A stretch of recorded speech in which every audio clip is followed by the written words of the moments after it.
इस 4 सालों में कितना कुछ खोया, कितना कुछ पाया पता नहीं, बट आप जैसी महिला को कौन खोना चाहता है। तू तो जिंदगी में यही लो समस्या के हाल बन के, हमरा आँख में समैलू का जाल बन के।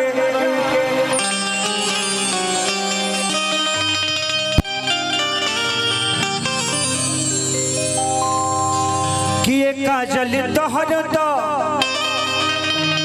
हे खेसरिया के दिल में आना जाना भइल,